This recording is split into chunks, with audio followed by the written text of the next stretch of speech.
We are live in person, the Four Valley Boys podcast. I am Fabian Vicks, your host, and we got Shop Major with me. Diddy's ex-manager will be with us a little bit later on. Tonight's show, we're going to recap UConn's win. I called it with my co-workers. Win by 15, make Zach Edey score everything. It's UConn a true blue blood, and we got a face-off, Durant versus MELO. Who gonna get you that bucket? But DJ Burns, yeah, because the DJ, we'll talk about DJ Burns. We got DJ Burns live on the show to talk about his Final Four appearance and what's next for him. But this is the part of the show to say, let's go. Hey, yeah. Hey, yeah. Boys, yeah. Hold on. We them boys.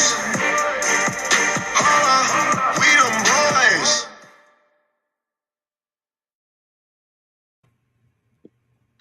And as you know, this is the Four Valley Boy podcast. We're on Sundays and Wednesdays to try to make sure that you guys get all the information we get, whether it's true, fake news or true news.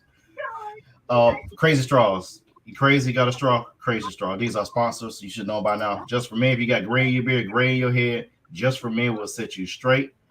Dax Waving Group. DJ Burns has had a bald head. He got dreads now, but when he was in school, he had waves. He went ahead and grew his dreads out, but he said he swear by Dax Waving Groom. Michael Alwar still swears by it. He Dax Waving Groom for the last 30 years. He still got waves, even though he's bald headed.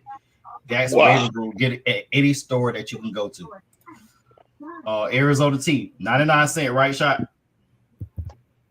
Man, I don't know. I don't buy no Arizona tea. That's you and D ran with that diabetic product. He said a diabetic product. I ain't never heard nobody say a diabetic product. I'm with it, brother. Good gracious. They don't sell Arizona tea on the other side of the tracks. And we all know he lives on the other side of the tracks. So I'm just saying. Of course, follow us on Facebook and YouTube. Tell your friends about it. Get us to 1,000 followers so we can try to make some money. BuyNightShirt.com. Bernard Ingram gonna tag you so you can try to get us some paraphernalia. We know you from Fort Valley. You pledge capital.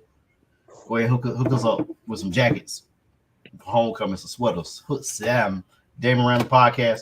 Chopped it up. He has a Patreon page. Go ahead and donate to our guy and our favorite sponsor, Henny & Coke, Crown Royal, XO Ginger Ale, the Dark Liquor Sky. What it do?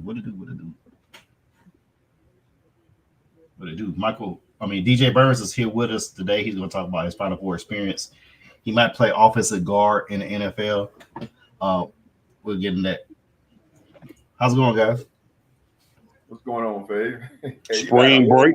You got a spring break week. Oh, y'all on spring break? Yes, sir. Man. All right. Man, I just had my spring break. We got 31 days in a week.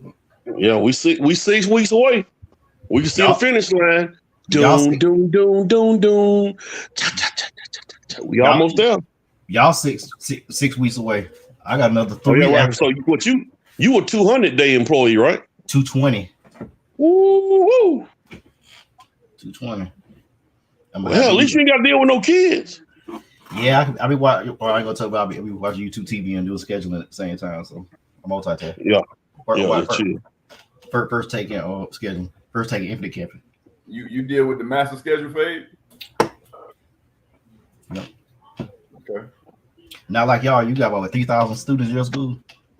Nah, we got 2,000. 2,000. Our high school next door got about 1,800. Will Emerson School, 1,800. Yeah, we got 2,000. So. Man, y'all got upstairs, downstairs too, don't y'all? In certain buildings, we spread it out. So we have one building that has 2 stories, and we got other buildings that are just 1 story, going like L shapes and stuff like that. It's a nightmare logistically to be safe with, but I digress. Yeah, because multiple buildings, one on the upstairs, downstairs, just a whole lot of things. I bet y'all bought 5 APs, I'm guessing.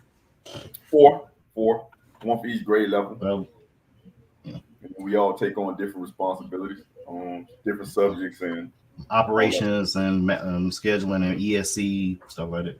Yeah, I got scheduling activities, athletics. Hey, Shot, do y'all have to do observations? We call it teaks. Yeah. We got to do. Yeah, I'm dealing with it with an observation right now where I can't talk about it. Yeah. Observation, man. Yeah. You got some people that think they're accomplished when I put them proficient, and we had to go through this whole mediation and all of that good stuff about whether or not they're actually accomplished and all of that, So same grading scale they get the kids. 51% of the kids are paying attention, and that means you're accomplished. Let me ask y'all educating, since we all educators right now. Why do y'all think, man, I never figured this out, man. Why do people panic when it's time for observation? Just do what you've been doing. Because best believe, when that principal or that AP walk in that room, they know you ain't been doing something, or the kids are going to tell it. Mm-hmm. I never understood why people panic when administration come in the room. I don't get it. I hear people talking all the time. Oh, they come to observe, man. I'm so nervous. For what? You just do what you do. Exactly, man. I know I'm not a teacher. I'm a counselor. We still get observed because I get observed from everything I do. Interaction with parents, core curriculum, anything. That's observation right now. I can't say that I ain't been observing 4 years, but because I literally do everything, a lot of stuff in my building. So you do your job, but we got you doing stuff like AP, but we're not paying you like that. But anyway, I'm not gonna talk about editorial stuff. I'm a media specialist. You get observed, dog. You want teaks also. It just they tweak it to where they can observe you. Trust me. You get observed. You're not on the Mike. What's the one that's producer Anatoly? I see you, C Green. What's going on, gentlemen? Yeah, you're not on that flex yet, Anatole. When you're on that flex, you don't have to come in as much. If you're just new in education, you're not on flex. So yeah, I only get observed. Listen, only observed that twice a year. We all know those observations are a dog and pony show. We got to do a pre-conference, then we do the observation. I know exactly when I'm coming in, all that good stuff. So I don't even. And now here's the thing. I don't even mind giving a teacher accomplished. I don't believe in giving bad marks to overworked, underpaid people. Okay, so but at the same time, I'm gonna go proficient, a few accomplished, But when you start telling me, hey, what I did was exemplary, I'm like, whoa, slow your roll. Like, I ain't none of these kids in here, like really, rocking with you. So I'll go accomplish because I believe in helping everybody out. But some of these people want exemplary. So I go ahead and give you accomplished, and then I come back 3 days later for my walkthrough. Yeah, see, we don't know when you coming. I never know when they coming. I just know when they come in with that laptop, it's showtime. But I'm already showing out, so you ain't got to. This ain't something where you gonna see a dog and pony show. You coming there see me dancing and cutting up. Them teachers already know shit. That's that water. They ain't got to figure out he just doing it to be doing it. They know. But I've always wanted to know why people like. Do you feel people getting upset or getting kind of nervous when you come in the room, Shot? Or it's okay because they kind of know you when you coming? Nah, well, like I said, if it's a walkthrough where that's unannounced, then they don't know when I'm coming. I had one teacher, he jumped from behind his desk and ran to the door. When I put the key in the door and opened it, he came to the door like, hey, how you doing, Mrs. Major? I said, what are you, a doorman? Back up. Yeah. You coming out to the door, the kids, eating hot sausage and Doritos, and they see me come in, they like, oh snap. I'm like, hey man, check this out. Like, this ain't the move. So, when at the end of the year, make sure you get all your stuff.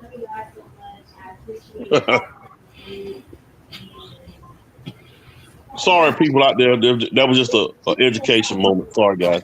No, it's cool. It's cool. It is what it is. Yeah, because this Hey, Anatoly, I go in the media specialist. I go in the media room too, and check on them. If the inventory ain't done, we got issues too.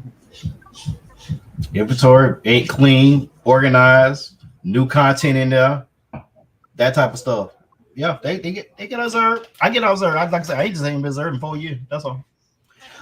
Before I left Bill, my principal gave me we get 30 points. I got like a 24 out of 30, which is proficient. It was like 2 points off from being whatever. I don't even know it because I forgot because I do my job. I'm good at it. I asked her like, hey, McCoy, my dad are going to show I'm not at 80% of direct services because you got me being a testing coordinator. So like, so how about how I told you I got 37% of my time I'm doing testing. Okay, my bad, Mr. Vic. We're gonna take it off your plate. Probably what they said to the debt council. They get to debt council. Yeah, we got Georgia Milestone coming up in a couple of weeks.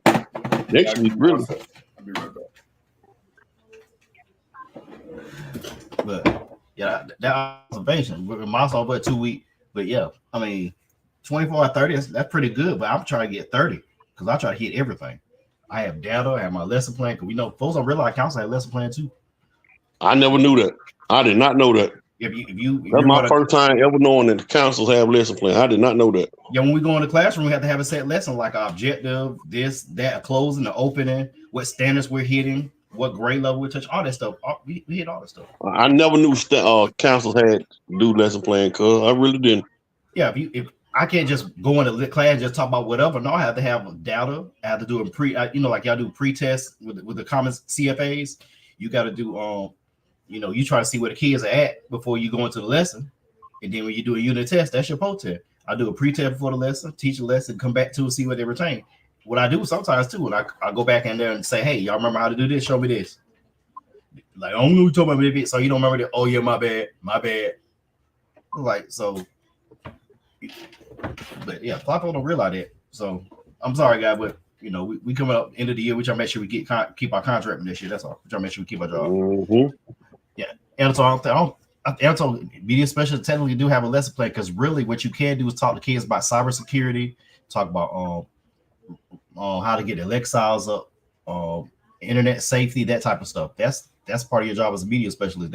I'm surprised they ain't told you that. But that's really some of the things you do: inventory, book fairs. That's all that stuff. You probably doing all that. But that's enough about education. We need to do a podcast on that.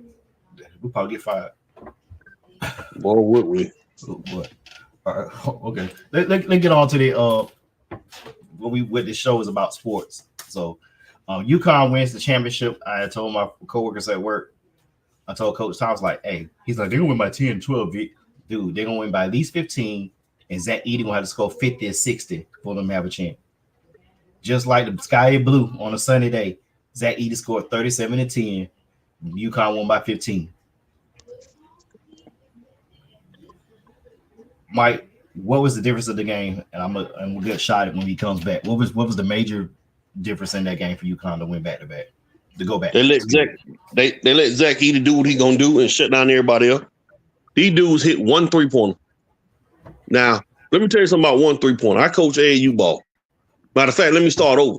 They shot 7 threes, hit 1. Mm-hmm. Mm-hmm. Now, shot has been around high school ball. I've been around it. I coach AAU ball. Just the attempts gonna be more than 7 attempts. You're gonna average 15 to 20 attempts a game. And for you to shoot at Division I level, which is technically, this is supposed to be the next level to the NBA, and you shot 7 threes and hit 1, that was the title of the game. UConn shut everybody out and let Zach Edey do what he does. Point blank period. That changed the game. And not to mention, man, UConn had 5 guys that could get baskets and could get buckets at any time. Anytime. That reminded me of the year Detroit won the championship. So they said, Shaq, Ben, we're not going to double team. You just got to take this today. Take this serious. They Shaq went off. Problem is, the rest of the team didn't. It didn't help that Malone was hurt and Gary Payton was old. But that's what that reminded me of. Even though it was a 1-game series, you was at 37. The last 12 points he had, 12, 14 points he had were non-sequential. So yeah, so I think it was Solomon Johnson. Solomon Johnson, 45, I believe. 35. 35. Yeah, he had back-to-back alley oops on Edie. I think that really to me changed the complexion of how Purdue was kind of playing on. But Solomon kept getting in foul trouble, so he ended up fouling out. But I'll get my points. Let Shot get in. What was the biggest key to the UConn's win of the night, Shot? Purdue seemed like the moment was too big for him. You know, what I saw was an experienced coach. I saw experienced players. I saw better talent. Like at no point did it seem like this game that UConn was in jeopardy of losing this game. You saw from the jump ball, like they looked like they had been there before. It was Purdue, they settled down a little bit, tried to close the gap, but like it looked like the UConn invitation for the second year in a row, by the way. Atwater had a good comment, like, do we consider them a blue blood? Man, I consider them one of the top 5 programs in history at this point, because the dynasty that UCLA went on was 3,000 years ago. Playing in sandals. Who else has done what they've done over the last, say, 20 years? Bruh, ratio, they have won 6 championships in the last 25 years. That means 1 every 4 years, if you calculating correctly, they done won championships. 6 in the last 25 years. With 3 different coaches. 3 different coaches, and he's 6-0 in a championship game. 6-0. Wow. They won one in 99 over Duke when they had Rip and Khalid El-Amin. Then they came back and won one with Ben Gordon and Charlie Villanueva, Amika Okafor. Then they came back and did that third one, they really weren't supposed to win, I think. That's when they had, I want to say, Kimber Walker. Wasn't it Walker? Kimber Walker in 2011, then 2014 with Napier shot. Yeah, Kimber Walker, then Tobias Napier. It was Kimber Walker they wasn't supposed to win it with. He went on a Glenn Rice type of tear. Mm-hmm. Yeah. That team wasn't supposed to win anything. Because you played Butler. Of course, Butler lost Gordon Hayward to the NBA after they almost beat Duke. They literally were this close from beating Duke that year. That 3 would have went in. They should have won that year. Then Shabazz Napier went on a run. Also, he went on not a Glenn Rice run, but their back. I keep saying it for years. Backcourt play dictates the tournament. If you don't have a strong backcourt, you're not going to win. That's how they beat Kentucky. That's how Duke beat Wisconsin. You go back almost to the last 15, 20 years, backcourts win championship. You could maybe put an exception to the Gators in 06 and 07. You could probably put that as an exception because they had a great front court. But backcourt play wins championship. And that's what UConn had. They run a 3-guard lineup. Hurley coaches them hard. Coach hard in practice. I was watching on ESPN. They said they had a GM in there one of their practices. And they said they're working on this hard in a practice to perfection as far as schemes and defenses of assignments. I ain't never seen this in a college program. And not only that, they like these one and done. Going after these one and dones. We talked about this years ago that it would start backfiring when you trying to get one and dones and you got people staying for 3, 4, 5 years, and then of course COVID came, and gave people an extra year. You got granddaddies out there now averaging 12 points a game, because they 27 years old, and with COVID giving you 12 extra years after you reclassify twice, go to school, then get 6 years because of COVID. Hell, you 27. So the one and dones is really, they not winning, and Kentucky proved that. These old kids, what my man was an Uber driver? Come on, man, he's supporting his family and playing in the NCAA tournament. What is the world going to? Well, can we give doggone Danny Hurley has flowers, who folks don't know. If you don't know the history of the Hurley family, his dad is I want to say 26 high school championships at St. Anthony's. St. Anthony's in New Jersey. Mm-hmm. His brother won two championships at Duke. I think he's still the coach of Arizona State. Should have been fired 2 years ago, but that's neither here nor there. Danny played at Seton Hall. He wasn't a great player, but he cut his teeth with Rhode Island and now at UConn.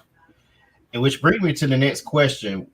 The next question Mike had put in the pre-production. Great job of creating the rundown. Mike and Shot. Great job you guys been doing. I want to give you your flowers. Hey, Fade, can you hear me?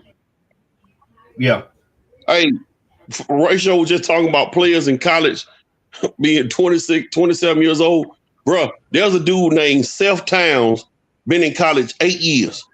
He went to Ohio State, and now he played this past year. He played for Howard. He done red-shirted twice and had a medical red shirt. He done played for Howard, Harvard, Ohio State, and it was somewhere else. Like, it's crazy. He trying to get a doctorate. The tight end from Miami, Cam McCormick. I think he's on his 8th year now. That's crazy, bro. What is he trying to do? A quadruple major? He's a super grad assistant. Hey, I guess he keep coming for free. So I mean, on scholarship too, as far as I know. But UConn has got to be in the same category now with Duke, North Carolina, Kentucky, Kansas, and UCLA. I'm sorry. I think UConn is in their own category at this point. I mean, how many titles have Carolina won in the last 25 years? They won 3. 3. Duke has won 3. 3. Okay, so they doubled them. Mm-hmm. They're in their own category. So are we saying UConn is the Alabama in college basketball? You could. They don't. How many Alabama got in 25 years? 7. Like what? 7? 6? 7? 6. They got 6. So yeah, they the Alabama of college basketball. Absolutely. With 3 different coaches. Alabama won theirs with 7 with 1 coach. But see, the difference between them and the other teams, like these, and for the record, high school players are still getting recruited, people. Everybody ain't relying totally on the transfer portal. High school players, UConn is not high on their list like that. Duke, North Carolina, Kansas, and Kentucky, all of them are still high on the list. Now, we about to get into Kentucky talk in a minute, with the Calipari stuff, but UConn is not in the same boat with them. I consider them a blue blood, but they're not in the same boat on certain things with Duke and North Carolina now. They're not. Well, I would push back and say those kids aren't on UConn list. Because we keep talking about all the top players wanting to go to the Dukes and the Carolinas when UConn keep winning the championship. So it seemed to me like UConn don't want them. Like, that's what it looked like. If you are a potential one-and-done player, I don't think Danny Hurley wants you. That's what it looked like from where I'm sitting. That might be right. Yeah. We keep talking about all the top players going to other schools, but they ain't winning. Yeah, one thing I know Don Staley say, if you want to win Play of the Year and win a bunch of awards, this ain't the school for you. Right. You want to win championships and sacrifice for the team concept, this is where you want to be at. I mean, whenever y'all get a chance, go to the top 25. Go to the top 25 recruiting classes 3 years ago. Because those guys weren't going to the UConn, but UConn winning the chip. They won it last year, and Cooper Flagg still want to go to Duke. Mm-hmm. Why? Because he with his people. I mean, UConn, them is people too, ain't they? Yeah, Duke is way more his people. You want to keep folks. Not up in that Northeast. Yeah, you can. You want to keep folks in the ding ding. Yeah, Duke is where you want to go at. Wow. Good Ouch. gracious. Let me go check on my state. I got it. Goodness gracious. All right, so while shot is gone, folks don't realize this. The UConn Purdue game had 14.2 million viewers for the game. Now, you compare that to South Carolina, Iowa, it was 18.2 million. This first time ever the women's national championship game overshadowed the men's game ever. So, where the hell they done went? I know, Mike. Okay, I'll talk. 18 million viewers for the women's national championship game on Sunday afternoon. The men's game had 14 million. What's next for college basketball? When they come back, they give me their thoughts. But for me, the number one thing they need to do for college basketball is change the start time of the men's championship game. Change the start time. 9:20 is too late to be starting the game on a weeknight. I know if it's during the season, yes, but if it's a championship game, that game should be at 8 o'clock. To me, 8:30 at the latest. That's the first. That's what college basketball needs to go as far as the championship game, because the women's game is on as prime hour Sunday, 3 o'clock. 18 million views for Iowa and South Carolina. To see the sisters beat the them people. So that's the first thing. Change your time change your times of the national championship game for the men. Change it to if you're gonna do it at 8 o'clock. Have your pregame show start at 7:30. Number 2, you have to do something with NIL. You want to have to regulate it to a salary cap, since these student athletes are not still student athletes. They're technically employees of the school because they're being paid. So there needs to be some type of salary cap that's universal for all schools, where it's equitable and fair for even those Power 5 schools, and not the Group of 5 schools to compete with the Power 5 school. But when you look at it, they're competing because they're going to places like San Diego State and Duquesne, the shade under schools. Like Gonzaga is still not considered a Power 5 school. Their program in a Group of 5 zone. So those two major things, I would think that's where college basketball needs to go. But you got to find a way to keep players there. But if you women, they're staying they're staying there for 3-4 years. The guys are 1 year out, flaws and all. They'll fix them in the NBA. We talked about this the other day. Kick the can down the road. We'll get them in. We'll fix it in high school. They'll get you in college. No, you get into pros. Pros, like, you should already have it. No. Like, take for instance James Young for Kentucky 2014. Very athletic guard, averaged 14 points a game that year. Didn't get no burn on the Celtics, none whatsoever. He's out the league. And here's somebody I thought would have had a chance in the league because of athleticism. He left-handed, very shifty, and just didn't. So change the start time of the men's championship game to 8 o'clock, 8:30 at the latest. And not put it on TBS. No, put it on TBS. No. I don't understand why they had the championship game on. Bro, you don't put no major championship game on a cable network. That game should have been on CBS, man. I don't understand that. That's the part of the deal that they had with to make sure that, like, that's why when CBS, it was just CBS hosting the games for years. You have problems with getting more coverage of the games because they're going back and forth, or whatever zone, whatever region you lived in. That's why they made a deal with TNT and Turner and True TV to make sure you got access to multiple games on sites. Now, I agree. Now, the championship game, they rotate it around, but they need to change that to CBS for the championship game. Final Four, the two national semifinals, I can see that being on TNT and TBS. I can see that because ESPN had the national semifinals on ESPN, but they had the championship game on ABC, which is why the women's game in the last couple of years, that viewership has increased at least double. While Shot you was out, the women's national championship game had 18.2 million. Right. The men's had 14 million. This is the first time ever the women outgained as far as viewership for their national championship game. Okay. Because of stars. Stars and this time slot, not just stars. I don't think it had to do with. Well, I mean, no, I don't think it had anything to do with time slot. I think people are uninterested. You know, I mean, you know, and I heard Atwater talk about TBS. You know, first of all, bring back bootleg cable.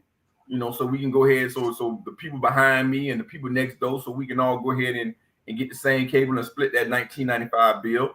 You know, don't be like that. You know, y'all letting technology, y'all getting all the big head, trying to make people, you know, fire sticks and you got your own stuff. No, bring back bootleg cable and you'll have more people watching the games for starters.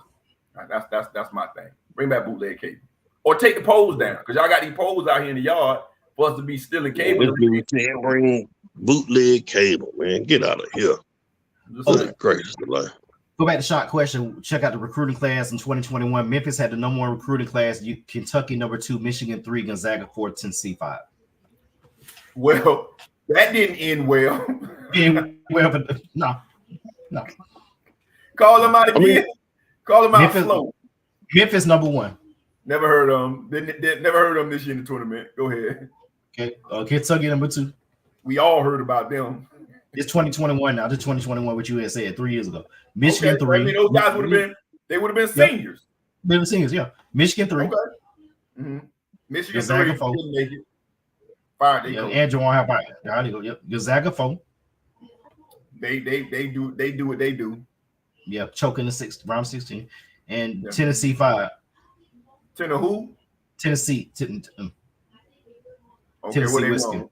They won 1 game. Did they even make it to the Sweet 16? They made it to the Elite 8. They made it to the Elite 8. Purdue. Oh, that's right, Bruce Pearl. Okay. No, Bruce Pearl's Auburn. Now, where was what was UConn's recruiting class? 7th. They were 7. And how many of those guys played the other night? Probably majority of them, if I had to get. There you go. Creighton is 9th. Also, they're gonna keep an eye. Creighton, they made it to this Sweet 16, I believe. They were 9th.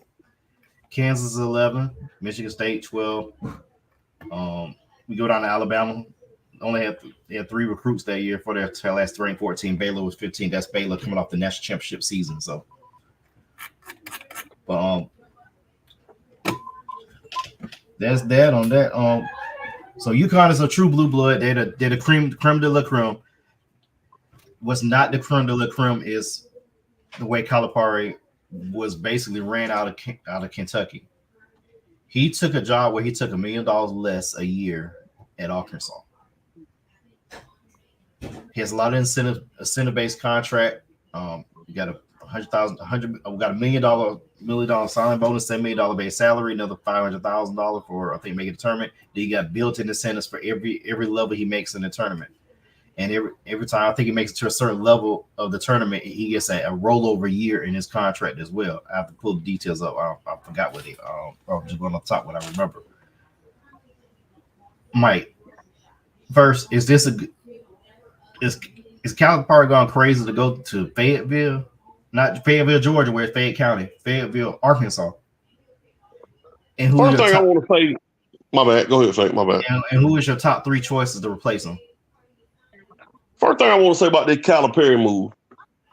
Calipari is doing something that he's always done. He was at UMass. Then from UMass, he moved to Memphis, now to Kentucky and Arkansas. For some reason, don't forget the Nets. He made a 3-year stop in I forgot about the Nets.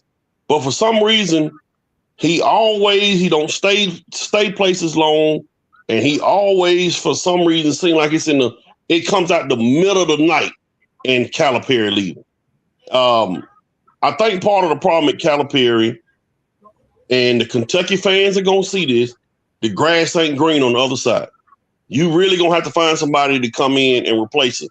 Because what Calipari is gonna do, Calipari is gonna get them recruits that was going to Kentucky and some of the boys that's at Kentucky to go to Arkansas. Yeah, Arkansas in 3 to 5 years is gonna be one of the top programs in the country. And not to mention, they giving this man $5 million in NIL money. I think part of the problem with Kentucky, he didn't have a good relationship with his AD. I remember Calipari a couple years ago was complaining about something about the football team was getting, or was the football team complaining about Calipari? Either way, he didn't have a good relationship with his AD. And I think this is one of them things where you ever seen somebody, to husband and wife in a relationship, and they both mutually think this is a good decision. I think this was a good decision for both. I think it was time for Calipari to leave, and I think Kentucky wanted him to leave. When it comes to my top three candidates, Scott Drew will be at the top of my list. I would throw the bank at Danny Hurley. I would throw anything I had at Danny Hurley. And I would give a shot out to, Vanderbilt didn't, really give him a good look. I would take a look at Jerry Stackhouse. I'll take a shot at Jerry Stackhouse. Stackhouse is an NBA guy that you need to get a big name in Kentucky. Like you need a name down there.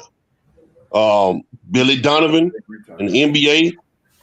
You just need a name. Kentucky, you can't go out and just get anybody. You just can't. I've been doing my Shannon Sharp. But Ocho, what are you talking about? Jerry Stackhouse barely won more than 10 games a year at Vanderbilt. He rightfully should have been fired. Vanderbilt has been a despot for basketball and haven't been relevant since Eddie Fogler was the coach. But I digress. And Jerry Stackhouse done put 2 or 3 dudes in the league for Vanderbilt. Ooh, 2 or 3. He wasn't that long. How many Tom? Since you saying it like that, how many Tom Crean put in the league at Georgia? How many players from Georgia went to the league? I don't know. I don't like Georgia basketball like that, so I couldn't tell you. Probably none. It ain't been a lot. How many has Bruce Pearl put in the league? Don't follow Auburn. Probably less than 3. Okay, so it ain't like he was putting a whole bunch of people. That's what folks don't realize. It's more than just putting the kids in the league. It's about wins and losses, what you bring to the program. Go ahead, Shot. What's your thoughts on Calipari going to Arkansas, and who your best candidates to replace him? I don't know if that. I can't say that he was run out of Kentucky. I don't really care about him leaving in the middle of the night. I think his coaching acumen or whatever his secret sauce is, I just don't think it's working anymore. He's had top classes, and I think he needs to try to adjust that concept of the top 5 kids in the country. He needs to do a little bit more portal, and he needs to take from what UConn and Gonzaga are doing, because they're going deep. I think he needs to go that older player route and go in the portal, for the next 2 years. Because whether he was mad with the AD or not, they still was a number 1 seed. So it's not like he, tried to tank. They were the number 1 seed. They just got beat, by some bigger, stronger, I won't even say faster, but some bigger, stronger, more mature, higher IQ players than what he has. So he either needs to do a better job of identifying the top talent with high IQs, or he needs to do a better job of coaching that top talent to get them ready for March. But I don't think, that it's a loss or a gain for Arkansas. He'll bring recruits, but I think Calipari is going through a transitional stage right now. As far as his replacement, it don't matter. Anybody with a winning pedigree, and I initially laughed at Atwater with the Jerry Stackhouse because it's like a recording with him. He throw out a name, and then it's like, he's an NBA guy. He said that with Cristobal, he's an LA guy. He said with Dion, I think Dion would be good, but getting somebody to go to Vanderbilt is a player is a lot harder than getting somebody to go to Kentucky. And I know Stackhouse is a genuine guy. They even had the thing had a little snippet of him talking about why he wears suits. And he was saying because, his mom used to always make him wear suits for Easter. And I guess she passed, and, in honor of, her going through what she had to go through, putting them on layaway, that's why he wears suits, So I think Jerry Stackhouse can relate. He's a champion. He's one of the, I ain't gonna say GOATs, but he's one of the known guys that played in the NBA. You know, he should be able to walk in any house in North Carolina and get moms and dads to listen. I remember seeing him down here in Miami at one of the Christmas tournaments. You know, just real genuine down earth guy, took pictures with everybody. So, you know, maybe put him in Carolina, in Kentucky, you know, with better you know, recruiting resources might do the trick. I ain't got nobody else. I mean, whoever you get at Kentucky, it's just like Alabama. Get a winner and watch them work. Kelvin Sampson, remember that name too, Fade. University of Houston coach. I think Kelvin Sampson could do something at Kentucky. He's a great coach. Problem is he can't close the deal, get to the Final Four, and he scares me because of the show cause he had in Indiana. That kind of scares me with that too. Same thing with old boy from let's say Morehead State, McNeese State. That was the Wade. That's Will Wade, the coach at LSU. He's still going through show cause. Sampson would make sense, but I would be hesitant to hire him because of what happened with him in Indiana. Sean Miller is a name I've heard also. Sean Miller has some things going on with DeAndre Ayton Williams at Arizona. So that's why he was fired from there and went back to Xavier. He had a losing season the last 2 years. You Kentucky fans about to find out the grass wasn't greener. Y'all wanted Calipari to go. you about to find out. If you don't get that perfect hire, you about to find out why you gonna miss him. I would grab, you know, and I'm just throwing straws out there because I'm not as plugged in like that. But I would go grab, you know, one of UConn's assistants. Because my thing is this: it's not like football. Like the players don't go to the program; they go where the coach is. Like they're gonna, you know, like Arkansas is going to start being a recruiting powerhouse because of Calipari. You don't have to go to Kentucky to get big time players. Hell, look at the Final Four. Look at the top 25 kids for next year. You got Gonzaga. You got Iowa State is ranked in the top 25 for next year. Purdue, Houston. They don't flock to the programs in basketball like they flock to the coach. So you just got to get a coach that know what they're doing, knows how to recruit, know who to recruit, and know how to coach and develop. It don't really matter who you get, but get somebody from a winning program that know what they're doing. Go get an assistant. Looking at Arkansas's ranking for recruiting last year was at 30th.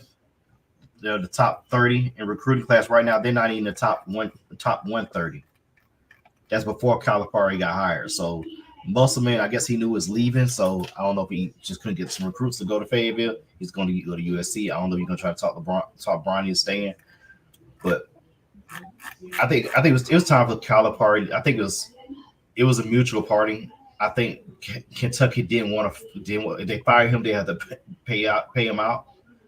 And I think also Calipari made the right move by leaving. You're taking a pay cut to leave, so that tells you right there you were ready to go. You're taking the pay cut if you wanted to leave.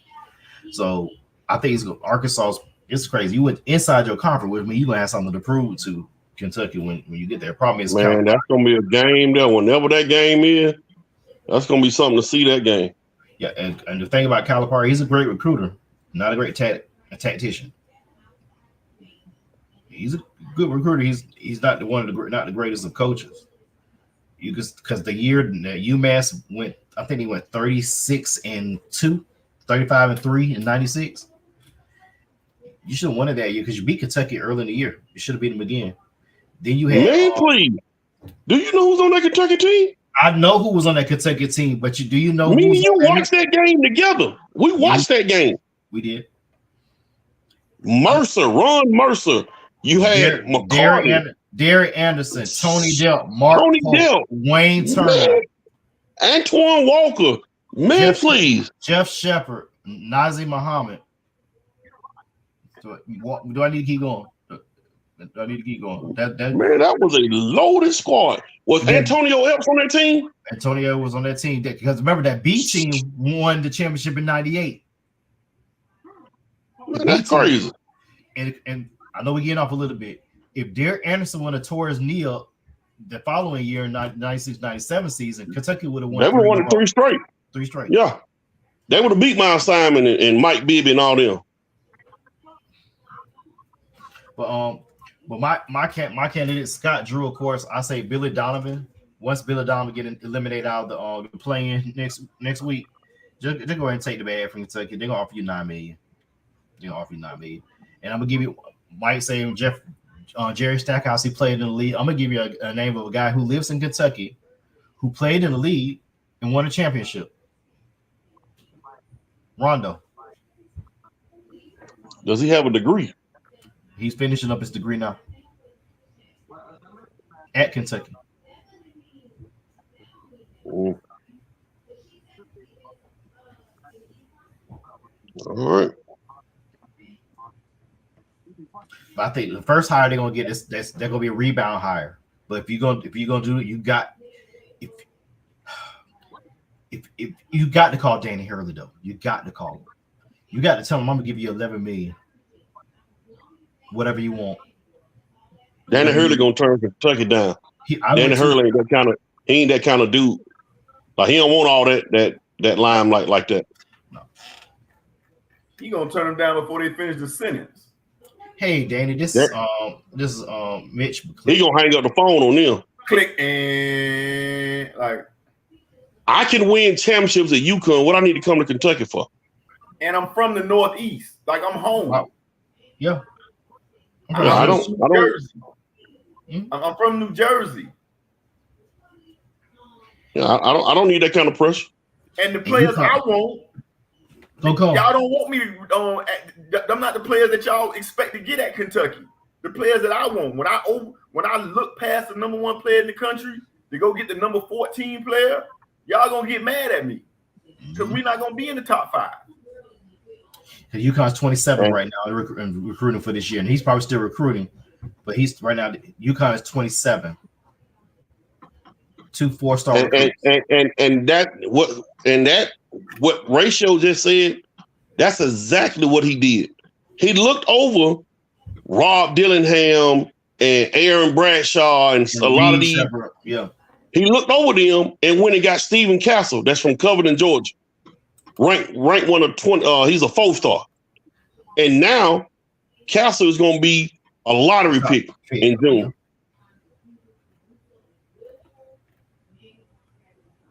Yeah, I mean, like I said, I don't. That's not a fit for him, and he's winning. So that don't make no sense. He been fooled the league because he's gonna be miserable.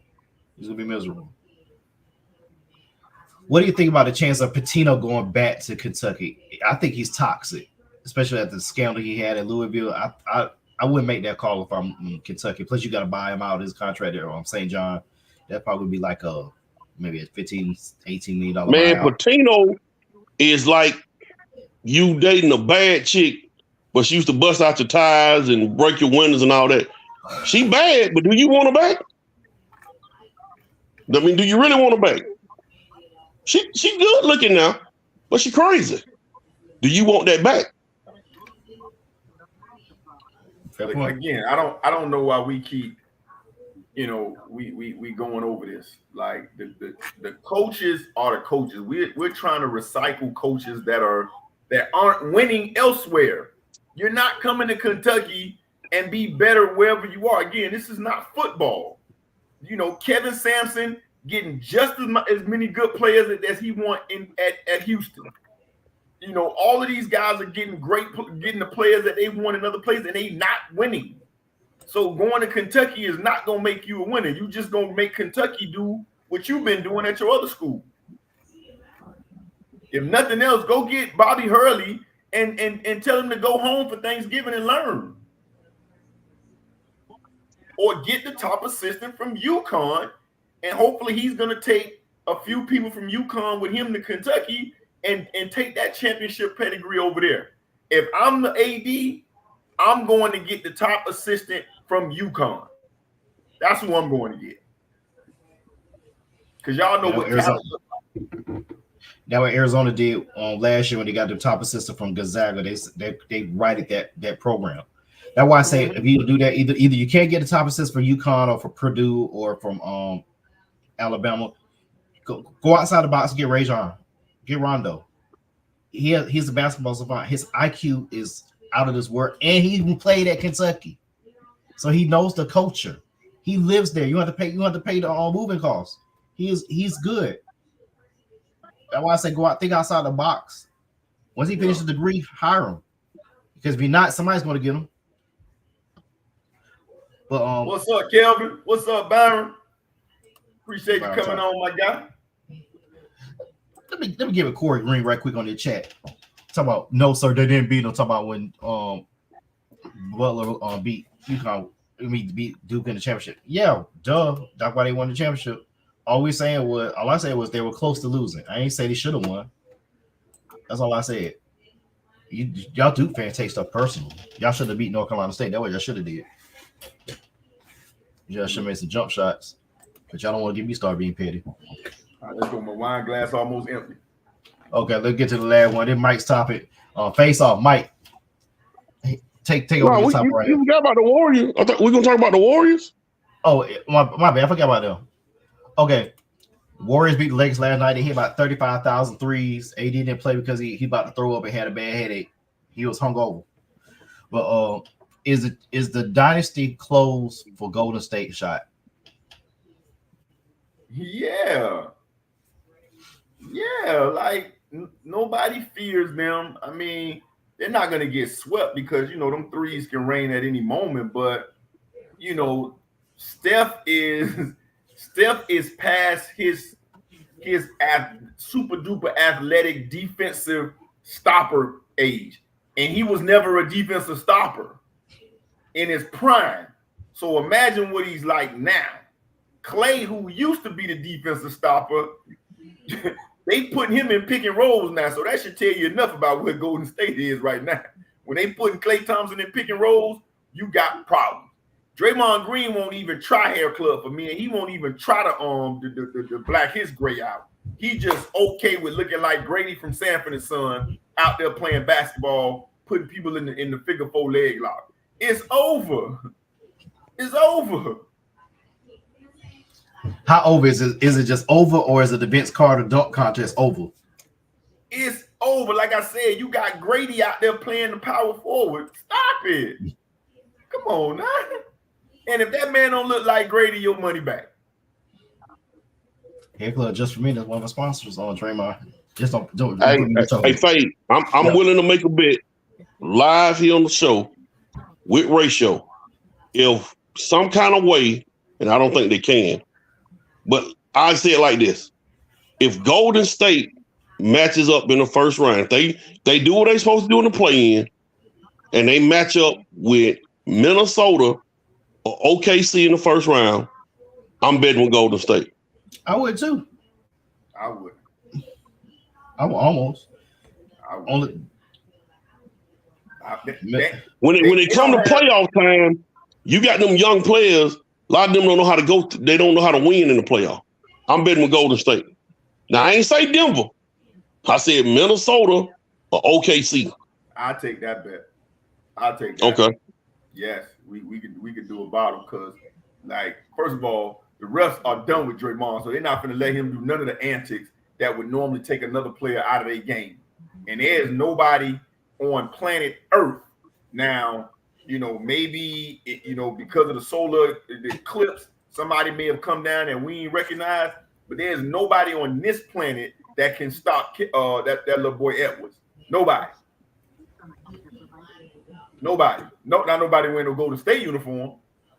Nah, that ain't happening. Now, this is the same stuff people said 2 years ago when Sacramento got beat. What was that last year? That was last year. Yeah, last year. When people thought Sacramento was going to beat Golden State. And Golden State beat them in 7. You're right. In 7. That should tell you right there. The clock was about to strike 12, Cinderella. You went 7 with Sacramento. Ain't nobody heard about Sacramento since Big Shot Bob knocked them boys out. Rest in peace, Peja Stojakovic. Peja Stojakovic dead? Yeah, didn't he die? No. That was the other boy from New Jersey. Drazen Petrovic. Who? Drazen Petrovic. Yeah, that was Drazen Petrovic. My man, bad. That dude done killed somebody, man, and he ain't even, man, get out. Nobody. I made a mistake. Don't put no 187 on me. No, he's still alive. What I look like King Juan? Good gracious alive. Yeah, Page is still alive. He's 46. Amen. So right now, Fade, Golden State and the Lakers are 9-10, right? Yeah. Phoenix is 7 and Sacramento 8. Mm-hmm. So that means Phoenix so if Phoenix beats Sacramento, they'll be the 7th seed. The Lakers Golden State will play. No, Golden State can't get. They won't be able to play Minnesota probably. Denver probably gonna get that top seed. Hey, old guys, move. Get out the way. Get out the way.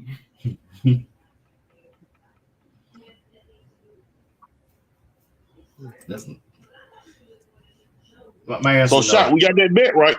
If they meet Minnesota or OKC, I'm with Golden State. Got it. Bet. Done. Damn, Dallas beat Miami 111-92 tonight.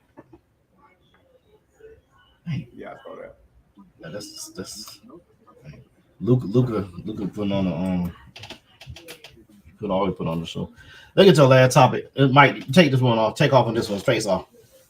So we got 5 minutes left in this show. Rachel brought up a good point with the show the other day. Face off. Who's a better scorer, KD or MELO? Rachel, the floor is yours, and the defense attorney Fade will come in after that. Okay, so I'm gonna take the Carmelo side of this debate. Everybody knows that KD can get his shot whenever he wants to. He's a 40, 50, 90 guy. And this is in no way, shape, or form to take anything away from, to me, one of the greatest scorers ever. But when you start talking about what the NBA guys talk about is level scoring, Carmelo can score from all over the court. And that's why I deem him a better scorer. He got the pat drive to the lay up in the Bajas. He got the quick between. He got the post up game. Put a body on you. Obviously, he got the mid range. He got the deep three. There's really nothing that Melo can't do. And as much as Durant is known for scoring, he's known for being a 7-footer in a guard's body. But Melo is known for wearing you down. He is a bully. Again, he's probably second, third best one-on-one players in our era. Not talking about Jordan, behind Kobe Bryant. Nobody, all of the NBA guys will tell you they don't want to see Melo in a one-on-one action. He is Mr. ISO basketball, Carmelo Anthony, 7-level scorer. I think he's a better scorer when it comes to that than Kevin Durant. Woo. If Melo is a 7-level scorer, Durant is a 10-level scorer. Back in college, he averaged 25 points a game as a freshman. Melo averaged 22.8 for those out there. Durant averaged 25.8 shots. That's on 40% three-point shooter. 11 total rebounds. He had 46 assists that season. But he had 25.8 points, 11 rebounds, 40% from three, 48% from field goal, and his free throws were 81. So, but if you put that out for an 82 game season in college, his freshman year, he would have been 50, 40, 90 in college. Now if you look at all his scoring breakdowns, he's pretty much healthy except for the 1 year he broke his foot in OKC. He's been a career average 49% from the two on the splits, on a 49% for two. From 3-point, he was the 39% 3-point shooter for his career. Anything from 0 to 3 feet in, he was 75%. 3 to 10 feet, 47%. 10 to 23 feet, he was averaging about 83% from the field, 46% from the field. So he's even on all levels. So his shooting percentage is the same wherever he shoots at, except for the book course because it's close. If you look. So again, how does KD get his points? He get his points. He can shoot the ball from any part of the court. He works on any shot. Any type of shot, fade away from the free throw line, pull up jumper from the left elbow, pull up jump for the left elbow extended to the 3-point line where he won the 2 championships for Golden State. He could shoot from the corner. He could shoot from the free throw line. He could shoot from the left elbow, the right elbow, left right block. He could shoot any spot on the court. You could put a dime anywhere on that court. He stop on a dime, rises up, takes it, gets back down, make change for you. And Melo can't hit buckets from them spots.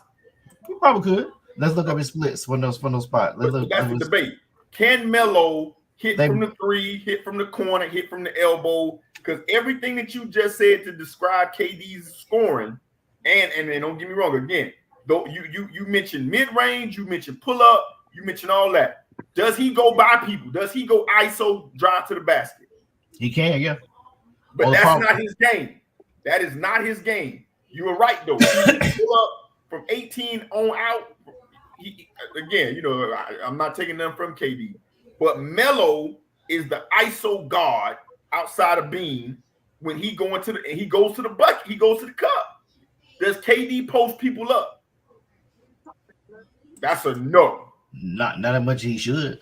That's a no. He does not post up like Melo post up. So again, and I love the argument because I look at KD like Randy Moss. People always say, "Oh, he only runs one route." Then stop it. Stop it. He got to the Hall of Fame with one route. Melo, to me, is a more, complete scorer. Does that mean he scores more than KD? No. But he can score from different levels, and KD's not capable of doing that. But that don't mean he ain't the best at what he does. To me, KD is the best at what you just said. Pull up from the elbow, pull up from the corner. He the best at it. But if you need multiple layers of scoring, I got to go with Melo on that. Trying to pull up Melo's by distance. Melo's 2-point from 0 to 3 feet. He was at 59%. 3 to 10 feet, he was 35%. 10 to 16 feet, he was 10 to 15 is 10 to 16 he was 41%. 16 to 21, he was 42%, and then 3-point, he was 36%. Yeah, so, like I just said, different levels. Different level, but different levels. When you take it further out, though, that's when he just hit the struggle bus. Oh yeah, like I said, he's not as good as KD now. Again, I'm not knocking KD, but when you just watched his breakdown. Now, if you put KD breakdown on there, you're not gonna see as many 0 to 3 feet. You're not gonna see that as much as Melo. Are both of those guys top 10 scorers of all time? Absolutely. Are they in the same category with Kobe and Iverson, Alex English, those guys? George Gervin, Wilt Chamberlain, Shaq. Unless you're doing non-centers. You're doing non-centers, right? No, I'm just talking about scores, period. Yeah, I would say yeah, but I would also say, when you, and this is me now, I don't know how much, when you talk to NBA guys, not that we gonna talk to NBA guys, but when I listen to NBA guys, the respect they have for Carmelo's scoring acumen is barred than anybody. Like when they rave about Melo and the way he get buckets. Yeah, I'm finna y'all make your part. Think about it. He's a little bit more sturdier than Durant. Absolutely. A little bit more sturdy, so that gives him an advantage. Now the height for Durant, he could get that shot over anybody. Only person probably gonna get a shot over is Wembanyama right now. That probably might be the only one. Yeah, I mean they both got their pros and cons. KD not gonna be able to post you up because he light. But can't nobody block his shot either. So and kudos to KD for making himself into that unstoppable force. From 18 on out. He's just not able to post you up, and he's not no pat guy. But Melo is come on, man. Melo, one of them ISO guards. You had Melo's disposal when he has you on the wing. KD, you're not at his disposal. I mean, at the end of the day, he gonna pull up, and there's nothing you can do about it. So technically, you are at his disposal, but you just know that KD about to do 1 or 2 dribbles. You don't know when he's about to pull up. You don't know what Melo's gonna do. He's gonna drive left, drive right, or he may just back you down and beat you up. complete game when it comes to scoring. Before we get out of here, where do you rank these two guys? Forget scoring. Overall, Melo and KD, are they top 15, top 20? Are they top 50 guys all time basketball? KD is not Melo, like not Melo, not top 25. You know, again, no championships, and I don't care what nobody say about KD. You know, oh, he had to go to Golden State. He was the best player at Golden State when he was at Golden State. Preach, but tell them. I hear people talking about that all the time. It ran through him. You know, so don't do that. You know, they don't win them championship without KD because Cleveland unlocked something when they beat them in 16, and they had to go. Draymond crying on the phone. Folks say he wasn't crying; he was crying on the phone. Not only that, and I know I brought this up before. You know, this would be my closing point. When those two teams played, Cleveland and Golden State, for them 2 years, the series record was 9-8 LA over those 2 years. 9-8. No, 7-8. I'm sorry, 7-8 or something like that. When KD got there, it was 8-1. They swept them, then they beat them, and then they lost one game because LA shot the cup off the bat. They broke the NBA Finals record for threes. But when the 2 years when KD was there, that series record was 8-1. And both teams went undefeated getting to the championship. Both teams were 12-0 getting to the finals. So, yeah, Golden State won another one. Kudos to them. But KD was there to stop LeBron from being considered the GOAT. LeBron would be probably a unanimous GOAT if KD don't go to Golden State.